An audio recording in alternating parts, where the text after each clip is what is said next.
absolute state of Britbongland, reported and investigated hate crimes in the UK. A dog pooping outside someone's house, a dog barking at someone, a bus driver's racist look, a dispute over a parking spot, and someone losing a tennis match. And guess what? Hate crimes are up 17%. Gee, I wonder why. And don't get me started on immigration. We've got 30-year-old fake refugees posing as 15-year-olds in our classrooms. Meanwhile, a genuine refugee facing genuine persecution in Pakistan is told she can go fuck herself because her presence in the UK might offend Muslims. Those 70,000 illegal immigrants who arrive every year, though, come on in! Asia Bibi faces possible death for the crime of insulting the Prophet by drinking from the wrong water fountain. Yet who were we told to cry over? Who did we raise over 200 grand for? Some kid who was pushed down in a playground. Something that happens almost every day in virtually every school in the country. Potential lynching, thousands of armed Islamists literally screaming out in the street for you to be executed. Versus a teenager who had water poured in his face by another teenager. And who dominated the headlines for a solid week. Of course, one of the benefits of being the least racist country in the world is that you get endlessly lectured for being racist. George, have you actually looked at the numbers? The UK is one of the least racist societies actually across Europe. Oh, Hugh! Thank you so much! It's funny that you're a white man saying that. It's not like we're the only G7 country to routinely meet its foreign aid commitment every single year. £13 billion. It's not like we admit over 500,000 immigrants into the country every year. It's not like Theresa May's about to sign onto a UN migration pact that greases the skids for tens of millions more migrants to arrive, while classifying criticism of mass immigration as hate speech. It's not like Britain was the first country to abolish slavery. It's not like our ancestors literally risked their lives to free black slaves in Africa. No.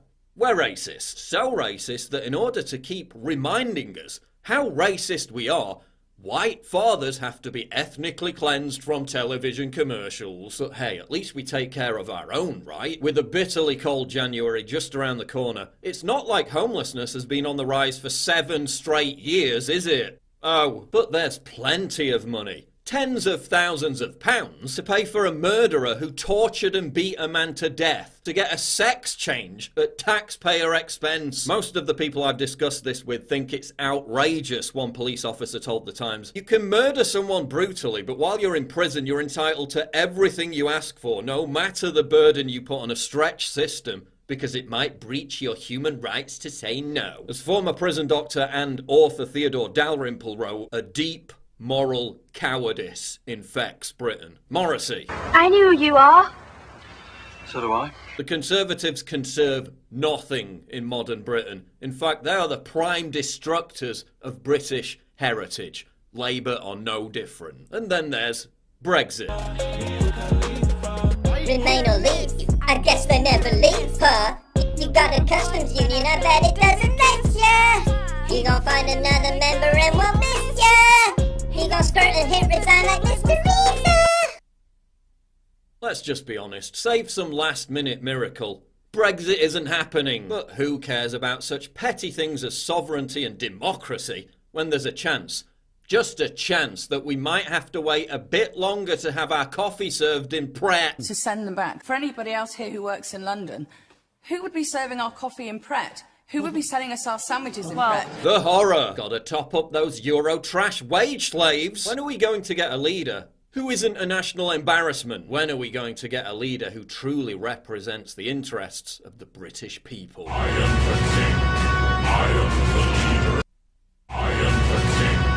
I am the leader. I wanna be Winston. And when are we going to achieve the epic victory royale over those who have sold us out at every available opportunity? It's all to play for. But at least we're starting to get the UK's rampant crime wave under control, right? I mean, it's not like police officers are being criminally prosecuted for chasing actual criminals on mopeds, is it?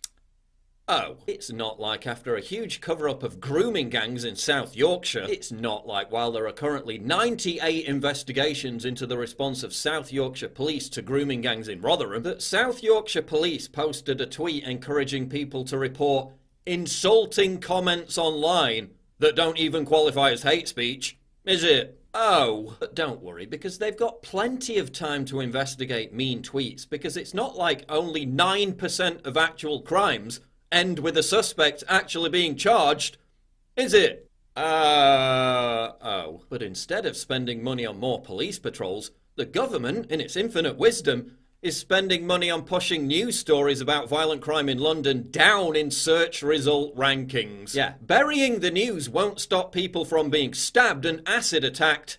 You utter fucking spoons. Paedophiles? Meh. Burglaries? Meh. Being offensive in your back garden? Prison time. Child using a toy Nerf gun in his back garden? SWAT team.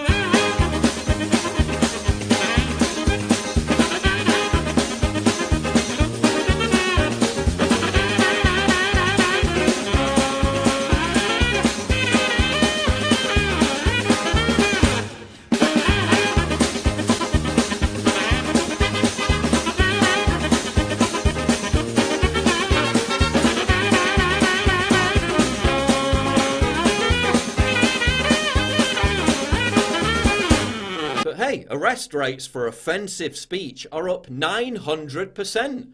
Good to know the really dangerous criminals are being caught, right? An Asian journalist visits London to sample its world-famous diversity. Within minutes, we walked by 3 other mosques which were vibrant and filled with young men coming and going. We passed a church which was closed and decrepit, with a window that had been vandalised with eggs. We squeezed by hundreds of residents busy preparing for the Eid al-Adha holiday. Girls in hijabs gathered around tables to paint henna designs on their hands. All the businesses had a religious flair. The eateries were halal. The fitness centre was sex segregated. And the boutiques displayed modest outfits on mannequins. Pakistani flags flew high and proud. I never saw a Union Jack. But hey, besides all of this, at least London remains aesthetically pleasing, and isn't having its already ravaged skyline raped by a giant glass dildo.